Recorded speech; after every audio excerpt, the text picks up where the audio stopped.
All right. Terence Crawford tells the PBC dudes, you can't duck me forever, son. Don't duck me, son.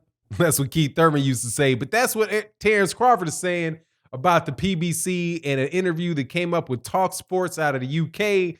Let's talk about what type. Man, Terence, you're wrong. Yes, they can. Yes, they can. But let's talk about that in this video.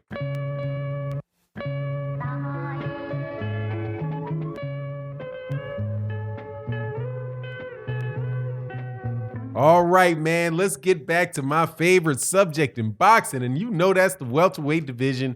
And Terence Crawford, Errol Spence, Shawn Porter, Keith Thurman, Danny Garcia, your Danis, Ugas, and the likes. I'm sure there's somebody I might have missed in there. If I didn't say Danny Garcia. Let's throw Manny Pacquiao and Mikey Garcia up in there as well. The welterweight division, the number one fighter in the world. This is crazy, but the number one fighter in the world is the number two welterweight, and that is Terence Crawford, who I have as the number one pound for pound fighter in the world. I do not care that you guys do not understand how you can be the top pound for pound guy in the world, but be the number two guy in a division. That is because of the body of work of Terence Crawford at 135, 140, and 147, although a little less so at 147, but he just holds such a great combination of the four scoring criteria in boxing: clean, effective punching, defense, ring generalship, and effective aggressiveness. The whole combination of that, Terence Crawford has he has them in spades. So I wonder what that is about, man. He has it in spades. Maybe he has it, he's got like a royal flush or something. No, can you have a royal flush in spades? Yeah, I guess you can. So yeah, man, he's got it all. But the number one welterweight in the world is Errol Spence Jr. because he also is extremely talented and extremely effective in all four of those areas. And he is the guy that has the most significant wins at 147. And he is the guy that has two of the belts and not just one of the belts. So that is Errol Spence Jr. But so Terence Crawford was talking to Talk Sports, and it's a channel out of the UK, and he said, and the most important thing that he said, because a lot of these interviews are kind of the same stuff going on over and over again, but he says, hey, they can't duck me forever. They can't keep avoiding me forever. These the PBC fighters, and eventually they're gonna have to fight me. Look, man. Yes, they can. Okay, absolutely, positively, they can. Let's first of all jump off that and say, can they avoid you forever? Yeah, they can. If you don't believe that they can avoid you, that you can be avoided for a very long time to the end, dude, go ask Luis Ortiz if people can avoid you. People have been avoiding him forever. Deontay Wilder had to jump out there and do that. They can avoid you. He's the number one contender. Knocking people out on TV. Everybody knew Luis Ortiz is a great fighter. None of them dudes wanted any part of Luis Ortiz. They acted like he didn't exist. They come up with another reason for the fight not to happen. Without a doubt, they can do that to you. Also, Guillermo Rigondeaux. Yeah, tell him. Okay, all them dudes, none of them dudes ever fought him. Not Carl Frampton, not Scott Quigg, not Abner Mares, not Leo Santa Cruz, none of them. Soon as he whooped up on Nonito Donaire, they were like, nah, there's not enough pressure, social pressure to go fight him. HBO is crapping on him all the time about him being a boring fighter. So yeah, we'll just go with that. We'll just call him a boring fighter and then, never get anywhere near him. Okay. So nah, man, there's plenty of examples of fighters that people will not fight. Demetrius Andrade, I think, is one of those guys as well.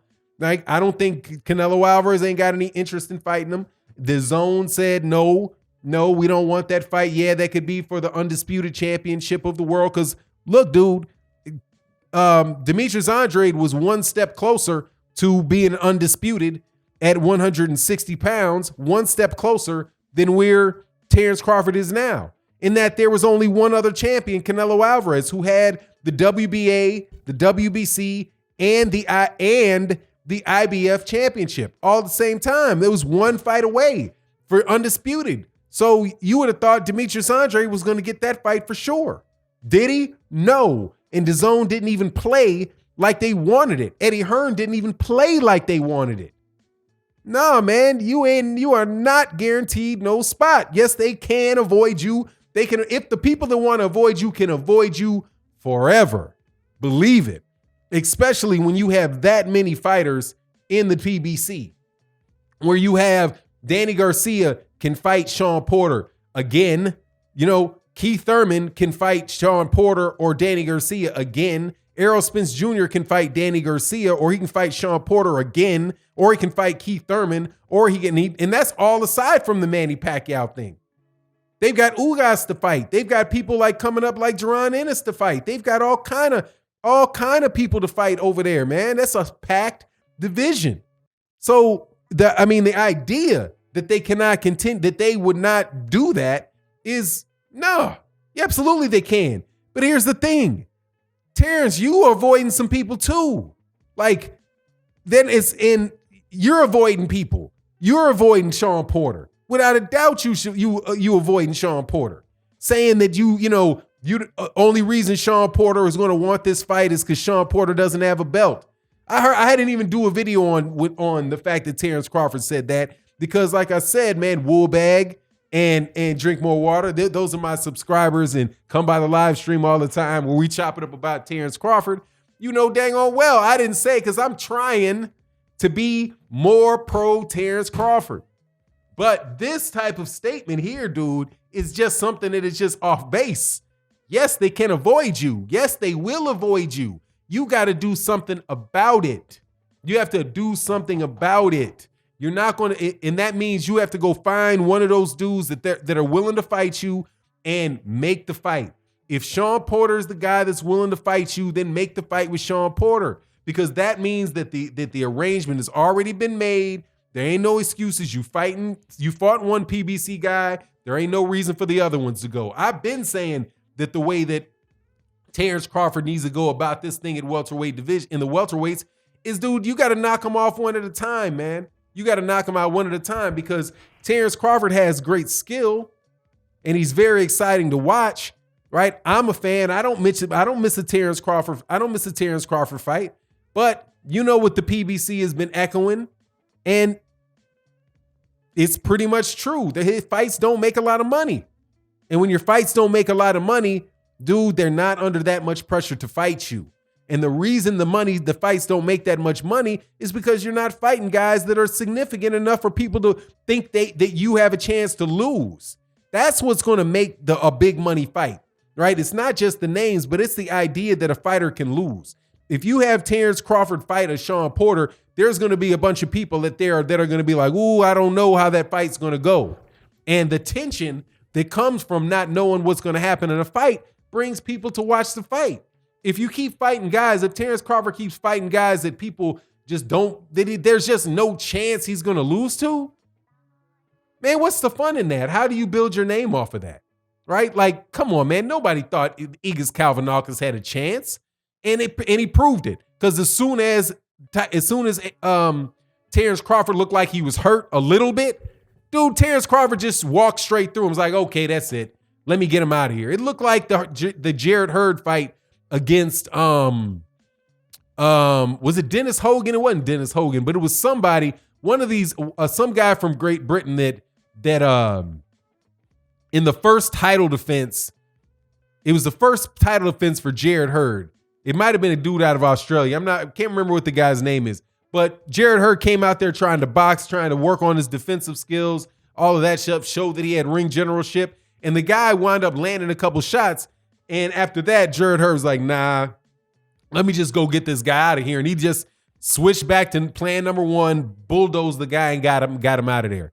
Because the guy was never on his level. He was just working on some stuff in the beginning of the fight. But then once he was like, okay, I've done enough of this, let me just get him out of here, he switched up. That's the same way that Terence Crawford keeps doing these fighters. Like, he's just, there's such a skill gap between them and a talent gap that he plays around with him for rounds. And like, okay, let me see if this works. Let me see if that works. And then he starts to step it up and try to get the guy out of there. So you might see some moments of tension, but I mean, never really anything where you feel like Terence Crawford's really in any danger of losing a fight. But you felt like that. You didn't just feel like that in the fight, or I didn't just feel like that in the fight. I felt like that when the fight was announced.